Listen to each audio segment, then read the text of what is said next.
What do you get when you mix a quiet house pet with legendary martial arts skills and a mission to save Metro City? You get an epic icon. Today, we're going behind the mask with the creator of Cat Ninja. This is Author Chats with Epic. We know you're a master of stories, but are you a master of the bad dad joke? Or the dad joke? Are you a dad? I am a dad. See? My life is a bad dad joke. I mean, I think you can look at the body of my work and say, wow, that's a guy who got a bunch of dad jokes put into print. Yeah. There you go, right? Yeah, Mm-hmm. I'm a dad as well. And honestly, my kiddo loves to share this stuff with me. So, but we've kind of made this into a game. So what we're going to do is we'll give you the first line. And if you finish the joke, and your job is to finish the joke, basically. You get a point for everyone you get right. Cherish has the list. So let's get started. I'm going to do terribly at this. Go ahead. It's fine. I'm already starting to sweat. Back sweat from nerves. Go Use ahead. your I think you're going to do great. You got it. All Okay, right, so bring for it. the All first right. one, ready? Go. Here we go. I'm writing a book on gravity. It's impossible to put down.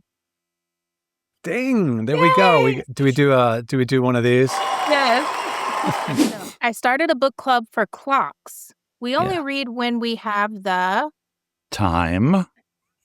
Okay, good job. I feel like you're purposely going easy on me, but I appreciate it. So keep it up, Cherish. 2 out of 2. I'm writing a book about procrastination. I'll finish it later. Yes. There we go. Alrighty. There are people at home screaming the answers out, by the way. I started a book about forgetfulness, but I can't remember the story or title. Either one. That works. I wanted to write a history of glue, but on the first chapter I got stuck. Yes. I started a book about synonyms, but it was just the same thing over and over again. Bingo. Congratulations. Yeah. Good job. Can I give you guys a dad joke? The dad joke that I used to use on my gosh, kid. Please. You hate it? Maybe you that. Ready? Yeah, go for it. Okay, you ready?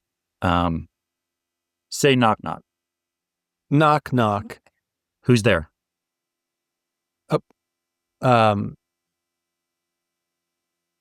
Somebody. That's the joke. You put them on the spot. You're not expecting that. You used to drive my son crazy. He's like, what are you talking about? I was like, oh, let's try again. Say knock knock. And you go, knock knock. And I go, who's there? And he's like, what? I'm like, let's try it one more time. Come on. You're supposed to be a smart kid. Let's try this. Yeah. Awesome. Yeah. All right. So that was great. I'll give you an extra point for that. That's 8 out of 10 for bringing your own joke, right? Thanks. So Author Chats begins now.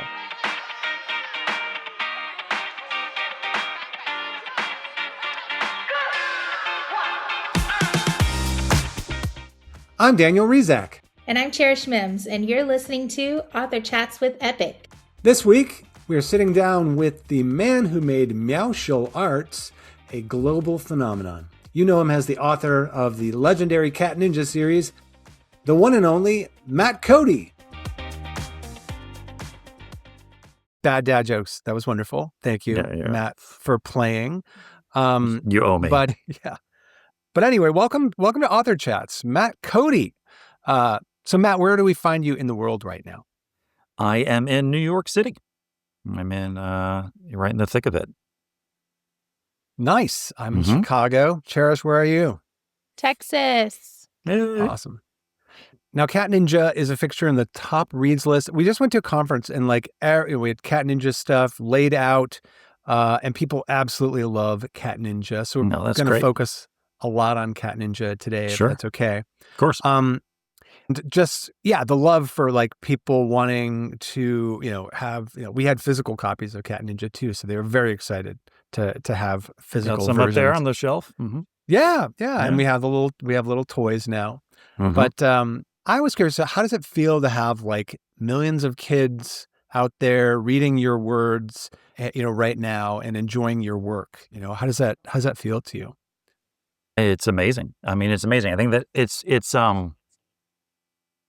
I remember when the first issue, the first, we do it on the site on Epic.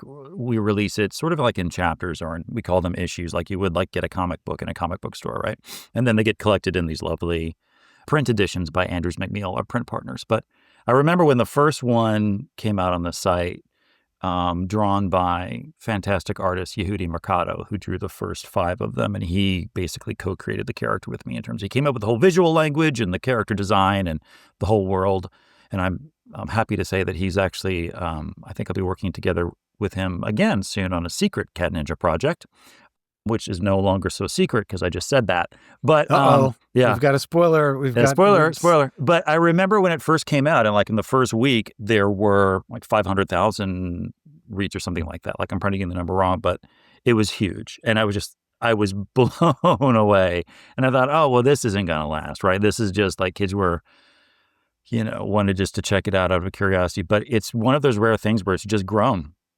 Where kids have other fan bases.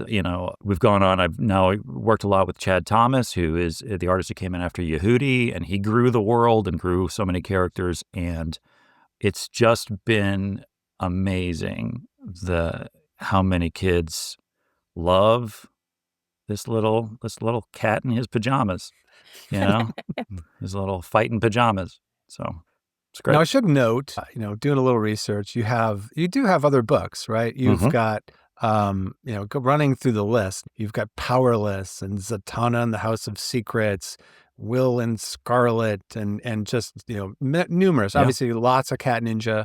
Any of those, and they may not be on Epic, but any of those particularly, favorites of yours or notable, that stick out as kind of like, things that you're proud of? Yeah, I think, so I got my start as I've written for all ages, adults and kids, but mainly, kids is where my career focus has been. And I got my start as a proper novelist, right? So, and Powerless was my first book, which launched my career. And that, shocker, has to do with kids who have superpowers. It's a very superhero focused thing, right? And it's been a reoccurring theme. I was a big comic book kid when I was growing up. But that turned into a trilogy, Powerless, Super, and Villainous. That one will always be dear to my heart because that was the first book. And that's about a boy who moves to a small town, meets a group of kids who have secret superpowers, and he doesn't, right? He's just a general kid. And then, so that one I've always been very proud of. And I have a new one that's coming out soon. I'll show you guys. The cover. Speedreader. Actually, it's coming out soon. It's out. This came out 2 weeks ago. So this is brand new. This is another graphic novel with the wonderful artist Zach Giolongo, nice. Which is also, and this is also, happy to say, on Epic right now. So that's fantastic. Oh, great. We call this new book alert. There's new some book sort of alert. bells Yeah, 100%. So, yeah, but I love doing comics as well because comics are so collaborative, right? So, being a novelist, you get to control everything. Writing a graphic novel, you are collaborating with this artist who's responsible for, let's admit, more than anything, you look at the art first off. But it's really rewarding, and I love doing it. I really do. And Cat Ninja's just been so fantastic for that because I've gotten to work with so many great artists. Well, that is fantastic. Now, I know Cherish has a lot of questions for you. Throw them at me. Fire away, Cherish. Just kind of with keeping along that same line, describe to us, what is a day in the life of Matt Cody? Like, what's a day in the life of an author like yourself? Well, that's a good question. Coffee begins with coffee, and I tend to work so. I usually have 2 or 3 projects going at a time. So part of my day will be spent like, okay, I look at my little notebook and what do I have today? I've got to do a script for Cat Ninja. That's due the end of the week, a first draft to turn into my editor. So I'll spend some time doing that. I do average of maybe 5 script pages a day if I'm on deadline. If I'm up against a deadline and I'm like, I got to get this whole thing done, like 20 pages in 2 days, that's a different thing. But nice. I'll usually be working on something like that. I'll also have something else going on, usually I have a draft of a novel that I'm revising right now. So some days I'm working on that, but I like to keep things fresh that way by being able to juggle a few different projects. This is a YA novel or kind of this one that I'm currently working on is for slightly older and I can't talk about it yet or announce, but it's a little older than for example, like Cat Ninja, the stuff that I've been working on, which is, I'd say, more middle grade. But interesting. Yeah. So, but I've got that, but then I also have another script due for Speedreader. And so I've been working on that as well, and a few other secret projects for Epic that are cooking. So secret. I'm sure I will blow it before I'm sure I will tell you guys what it is before we're done, because I'm terrible with secrets. Awesome. Yeah. So kind of thinking about the origin of the author. Every superhero has an origin story. How did you get your start in writing and becoming a full-time author? Was that always the goal for you? No. When I was a kid, I wanted to be an astronaut veterinarian because I was convinced that we were going to, I was super convinced that we were going to all be living on Mars. And I was like, well, I'll be that guy. And we need veterinarians on Mars. Right. Yes, because absolutely. You're going to have all these dogs with those, like a helmet, like a fishbowl helmet. Yeah, so when I was a kid, and then there was a time I wanted to be a writer when I was young because I was so into like storytelling and stuff. And when I went off to college, actually, I wasn't exactly sure what I wanted to do, but I was a creative writing major. I just didn't have the discipline to really finish anything. So I did a lot of other things, including I was involved in theater for a long time and went off and got a graduate degree. And it wasn't until I was in my late 20s, early 30s that I came back to writing and started writing with like a writer's group and finding a group of peers that were also trying to get in, and work together. And after a 350-page novel that I wrote that I was so very proud of and handed off to an agent, that agent was like, let me sit down and talk to you about why this is never going to go into print. Why this is. Oh, no. I was like, okay, well, I learned, Right. And I also at the time was trying to break into comics, and I have somewhere around here, I have like a rejection letter from Marvel Comics that is like a very nicely, it's got a picture of Spider-Man on it. Like that's their official, he's like swinging and it's like, no. But so they were not interested. But yeah, I just kept at it, and then Powerless was the book that hit, and that started my career. Once I started doing novels for kids, eventually I got into being able to do graphic novels and stuff, and I did a little work for DC Comics, and I still work for them every now and then, just for fun stuff or that. I did some Teen Titans Go for them recently, and some Scooby-Doo and Batman stuff for them. Yeah, awesome. Yeah, it's terrific fun. But actually, into work with Epic was when I really got to kick it into full gear with the comics. That became a regular part of my everyday, was the comics and graphic novels, and I also was able to help them. We did a series called Bright Family, graphic novel series that's on Epic that I'm super proud of. I helped launch Time Buddies, which was a spinoff of Cat Ninja, Master Hamster Super Science, which is near and dear to my heart because if anybody's read Cat Ninja, and if you're wondering, yes, I am Master Hamster. Everybody tells me that. So relate to the most, right? It's one. They're like, you are, and like, don't even pretend you're not. A little megalomaniac.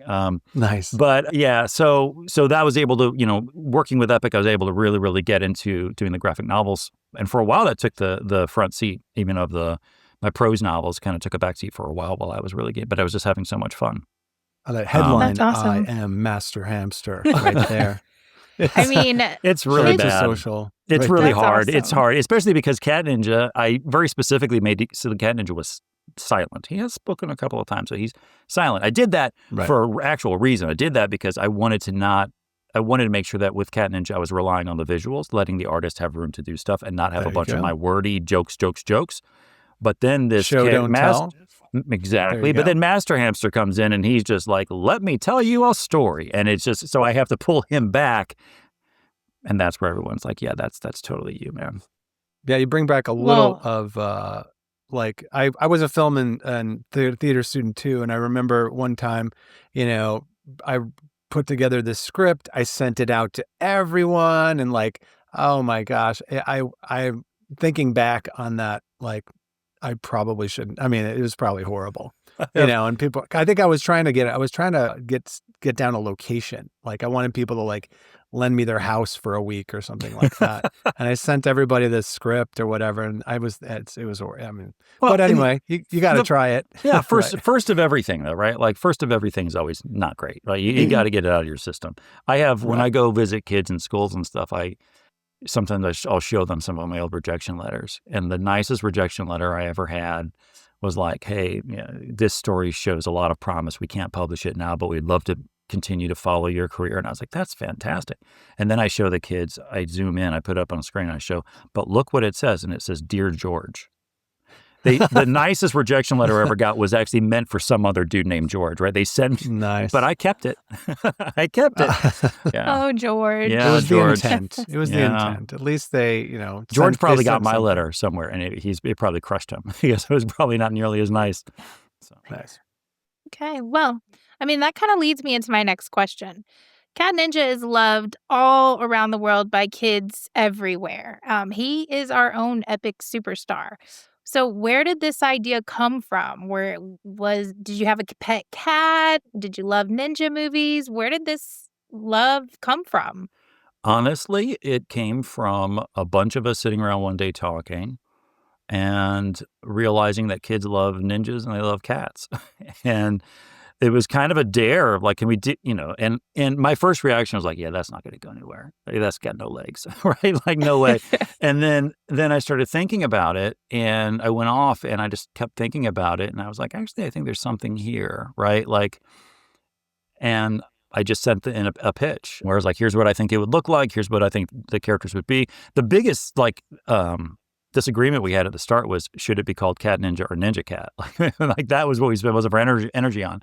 I just liked the way Cat Ninja sounded. And then from that it grew, right? So I did name, Cat Ninja's name is Claude. Claude is the name of my son's then best friend's cat. Oh. So I did that as a little homage to them. There's little Easter eggs like that throughout the series to people that I know. And there you go. Yeah. And then the world just grew, right? And I think if you look at that first one and then you look at what it is now, you can see the sort of evolution stylistically and stuff. We used to do a lot of things in those early ones that we don't do anymore or that have changed. But yeah, it really became a really great way to like both speak to kids about in a way that gives them something like I always like to say like Cat Ninja. Yes, he's a superhero. He's the silly character and everything. But like for kids, they get to witness this character go through stuff and they get to see him react to things, and they get to put themselves into his shoes, right? Sure. And they get to see how he deals with things. And like, so we always try to make sure that we're hitting those notes as well. Like, what happens if Cat Ninja fails? That's not the end of the world, right? And so we try to bring a lot of that into it early on too. So that's a real big part of the DNA of it too. That it's adventure, it's humor, it's primarily it's a humor story, right? It's a comedy. Yeah. But it's also got a lot of that, I think. And then the issue of having it be a family story, right? The thing that really unlocked it for me was, okay, you got a cat who's a ninja, but what if also in the house happened to be another pet who just also happened to be his arch nemesis? And it's like they can't do anything about it when they're home, right? But they're all fighting. And that was Master Hamster. And Master Hamster is now sort of more hero than villain. But that was the original idea, right? Having to get along with your siblings, right? Even if it's for sure a super genius hamster. That's a great subtext for that. Yeah. That was the thing. Thinking back to some of those earlier versions of Cat Ninja, how different is he to what we see today? I remember I wanted him to be a big chunky cat, for one. Like that was my original.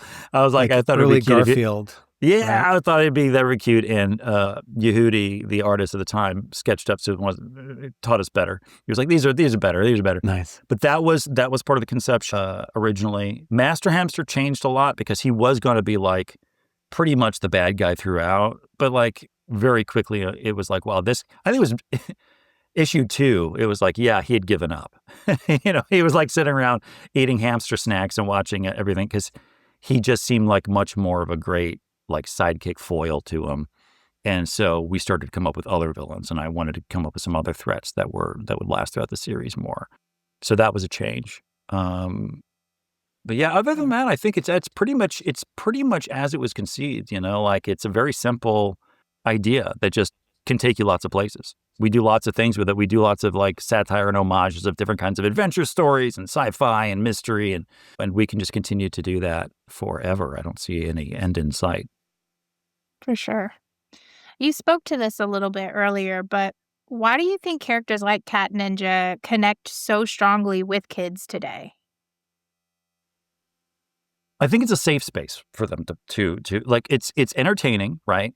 They sit down, no kid's going there to say, wow, I had an argument with my brother yesterday. I better see what Cat Ninja tells me to do, right? Mhm. And you will never get that as long as I'm ever writing Cat Ninja. You'll never open the page and be like, Cat Ninja says, very special episode of Cat Ninja. Right. You're never going to get that. What you will get is a story that makes you laugh, that's exciting, that has fantastic art and really zany characters. And then you'll also get an emotional journey that sometimes will resonate with where you happen to be as a kid. And that's what I believe that's how kids, I think, connect with stuff. If you get too didactic, if if it's like, okay, this sports story is going to teach you how to deal with X, there's some room for that. But I think kids like to hit that sideways. Do you know what I mean? Like they're sort of like, I'm feeling a lot. I don't know how to talk about it. I'd rather read this book about a cat that's a ninja. But hey, look, this cat that's a ninja is going through some stuff, feeling lonely like I am, or feeling like he's outsider like I am right now, or, in a great mood like I am right now.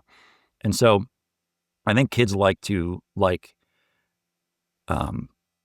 like that kind of experience, right? And to me, the whole purpose of kids fiction is empathy. And that's, kids want to empathize with those characters. They want to learn how to empathize with others. And I think that we give them a way to learn that and have a really great time doing it. That is Awesome. perfect. And on that note, we got to take a quick break. And when we return, we're going to play an epic game of Cat Ninja What If?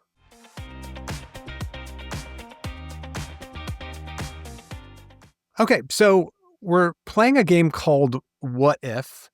And Cherish and I, we're giving Matt story scenarios that he has to play out. So Matt, are you familiar with this? Like, what if you're a comic book guy? So I'm assuming Absolutely you've seen this, right?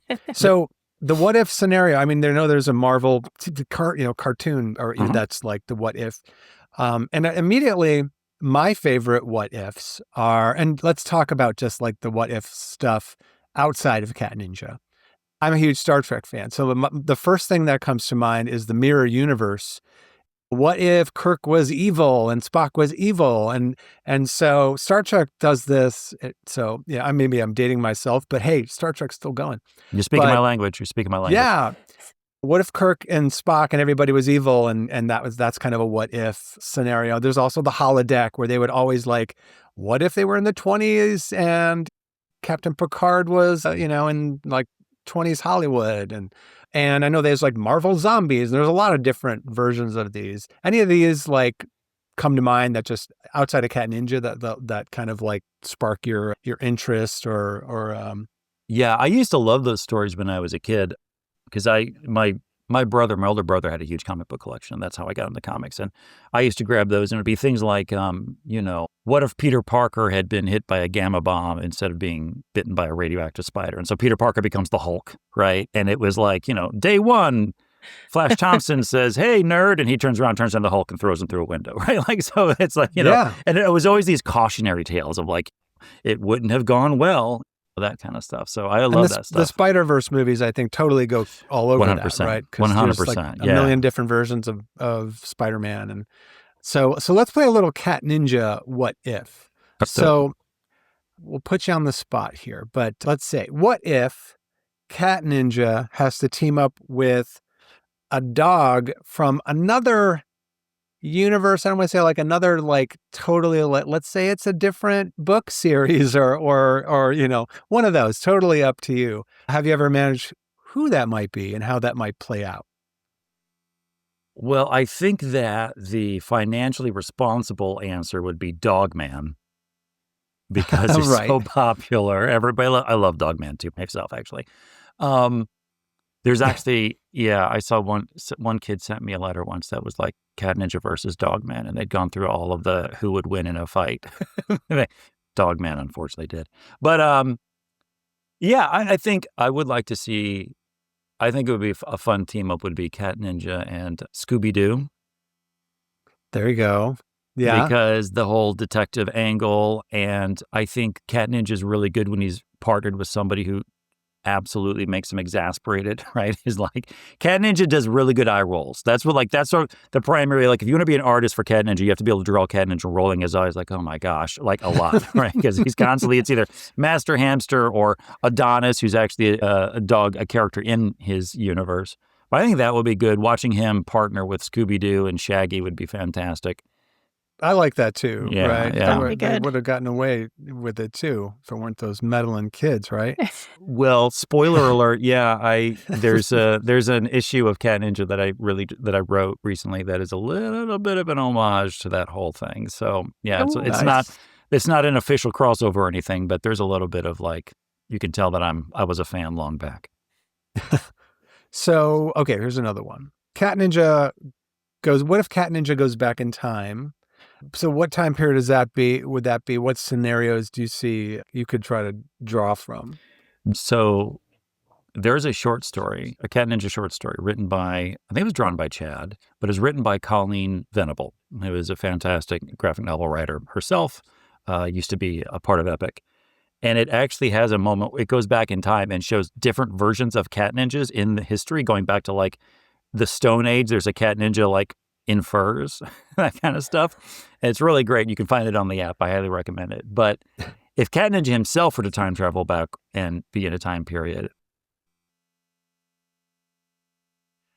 the first thing that pops to mind, I've got to admit, is like the 1960s.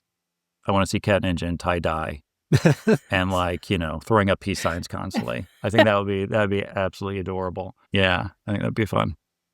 I like a little funny. bit like Austin Powers. We're gonna riff on that whole thing. Cat Ninja in bell bottoms would be really amazing. Climbing up to the see. side of buildings, little people popping out. Yeah. Pow, like right. the old the Batman 66 one, like the old Adam West Batman series from that era too. Yeah.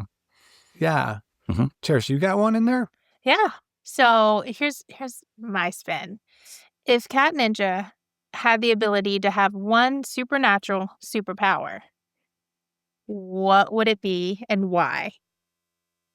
Oh, that's a good question. I think that story-wise, but now that you say that, I kind of want to steal this and make it an actual story. I think it would be really fun to watch Cat Ninja get the power to turn invisible and then not be able to turn it off. I think it would be hilarious. I think that that Cat Ninja trying to get people's attention because he also doesn't speak would be like he chooses to speak when he wants, but I think that would be fantastic. Start knocking things over. Yeah, hello, I'm here. I think invisibility because he's a ninja would be great, but he's already pretty sneaky. But I think that would be a good one for him. Yeah, that'd be cool. Oh, I love that. All right, so Look for Cherish, that in another book. if I ever steal it, I'm going to give you a shout out in the book. Okay, I will give a special thank you. I like that idea. Awesome. All right. So next segment, future advice.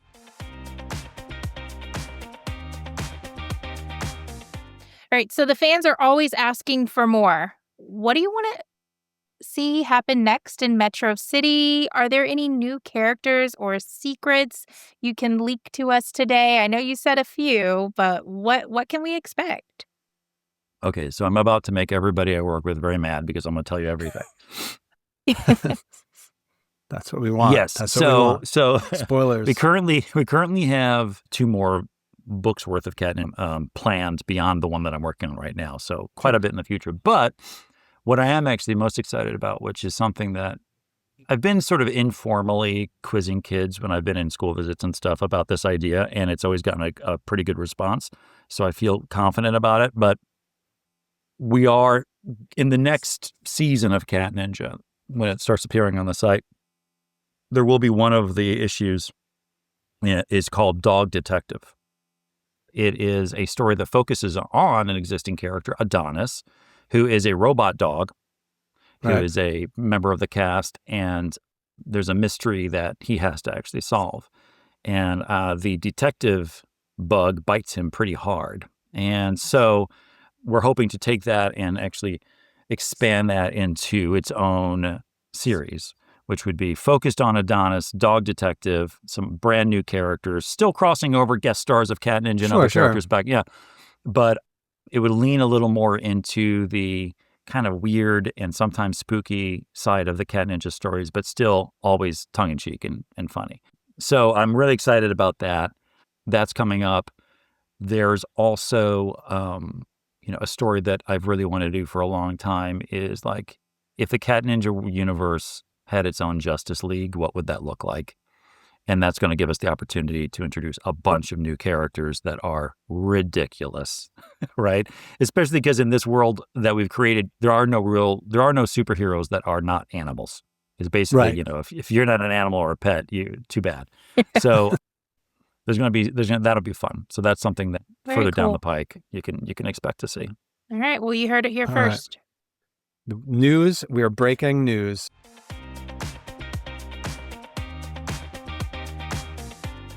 One last thing, though, I did want to just swing back and give you a little bit more of a moment here, because I know Speedreader, which you've already talked about, is coming, and we're going to give folks a link here to make sure that they know they can get it. But do you want to just tell us a little bit more about what is Speedreader and what's it all about? Yeah, so Speedreader is we're back to superheroes. It is about a boy who his grandfather was a famous superhero. And it's in time when all of the superheroes they were like very old hat. They've all retired. The villains all gave up. And his grandfather was this very famous superhero who he never really knew. Mm-hmm.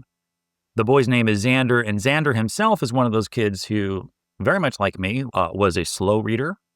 I was what they sometimes call a reluctant reader. I wasn't reluctant. It took me a long time to finish books, right? Me too. I loved, right? And he also, not great at running the mile. And, raise hand. But there you go. One day something happens where Xander ends up with the same powers of his grandfather. His grandfather's name was Felix Fast. He was a speedster. And so you can see on the cover, it's obvious. There's Xander zooming through. That dog is his dog, Spike. He's a little West Highland White Terrier who looks like a stool with fur. That was my dog when I was growing up. Spoilers, guys. Oh, so, there you go. See, I was asking for Easter eggs before this show. There you are. I was like, what are all the little tie-ins and stuff? It's a story about Xander and about what happens when he gets these powers in this time when there are no superheroes are not a thing anymore. But it's the first of 3. It's a trilogy. It's hilarious. The art, Zach Tiolongo, who did the art, is just amazing. He's so funny. He does this great thing in the opening pages where the opening pages are stylized to look like an old comic book because we're telling a story from the past, right? That's beautiful. Yeah, it's really, really great work. He also drew a book on Epic that did for originals called Secret Society.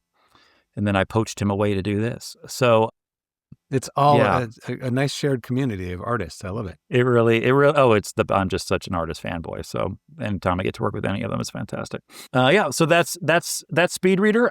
It's a lot of the same humor they have in Cat Ninja. It's maybe like just a step, like a nice step up from Cat Ninja in terms of some of the themes and stuff it deals with, but it's still very much a middle grade book. And I'm very proud of it. Well, you should be. That's awesome. You're getting your work out there. And thanks. All right. Moving to our next segment, we're going to take a couple questions from the audience, from our students. Cherish did a great job, reached out to our ambassadors. So welcome to Author Chats with Epic Mailbag.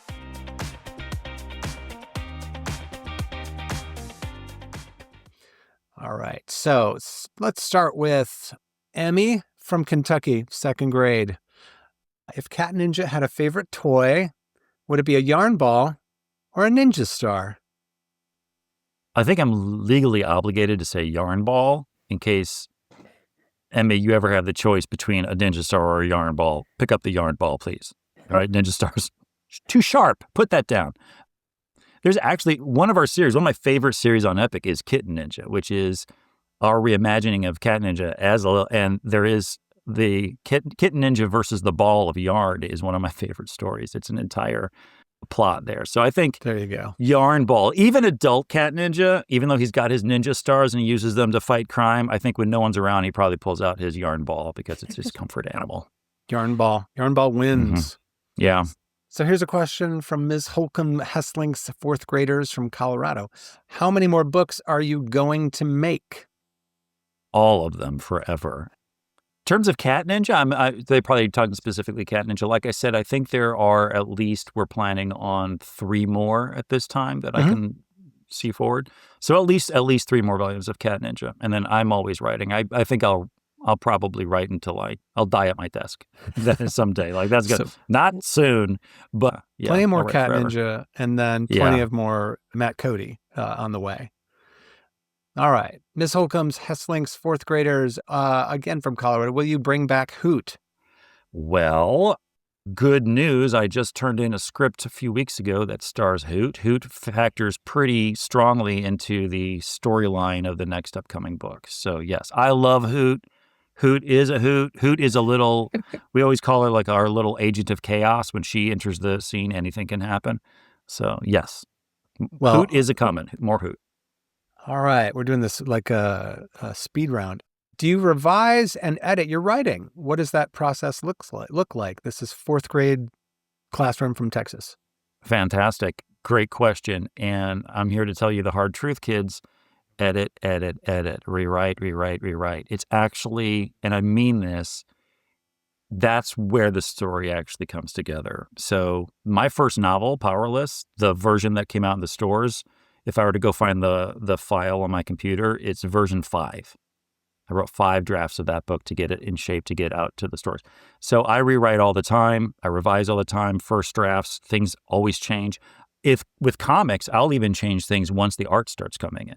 So the script will be sent in, and the script for a comic book looks a lot like a screenplay script if you've ever seen those or pictures of those online or anything.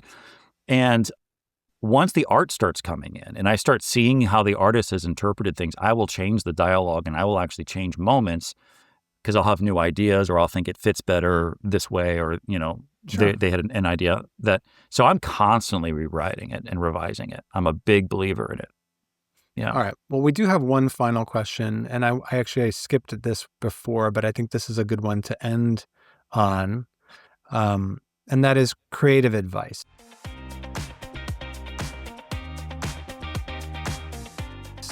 Cherish, do you know where that is in the rundown? But nope, that's not I highlighted it for you. Okay, going back to it. Got it. Okay. So for all the kids listening who are drawing their own ninjas, writing their own epic stories, what's the best advice you could give them? Just keep doing it. That is the key. Just keep doing it. Don't worry about whether it's good or bad, or you think it's good or bad, right? Because that's also subjective. But just keep at it. Just keep doing it. If you're having fun, do it. If you are a kid who has a lot of great ideas for comics, and you're like, oh, but I can't draw anything. Well, find a buddy of yours who can, or a friend who can, or likes to draw. Have them do it, or just draw it for yourself anyway. Like do a stick figures, do it whatever just tell a story. That's what the fun of it is. And just keep at it. And you've got a long time to decide, maybe you will be the next Jeff Kinney or something like that. And you'll grow up and you'll do these great series on your own. Or maybe it's just something you do for fun right now. But if you're interested, just do it. Do it, do it, do it. That's my absolute advice.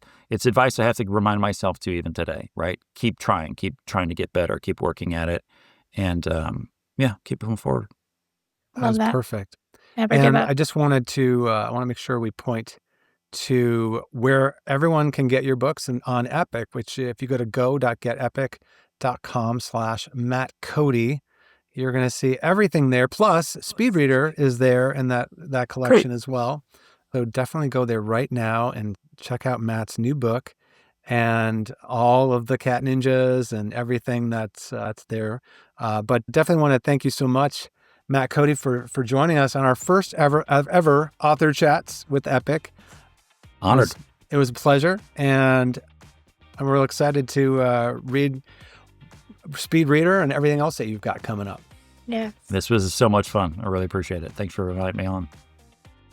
That was amazing. Matt is such an inspiration to authors, kids all over the world. I love how he encourages just the never give up attitude and just to keep going, rewriting and, just giving it your all. So that was amazing. Yeah, no, I just love to hear, this is a working author. This is someone who's, this is the life of somebody who's drawing and coming up with ideas and working with a creative community every day. And, it's, so for those, those writers out there, those folks who have ideas, great advice from Matt. Just do it, don't wait, just draw and write and get it out there.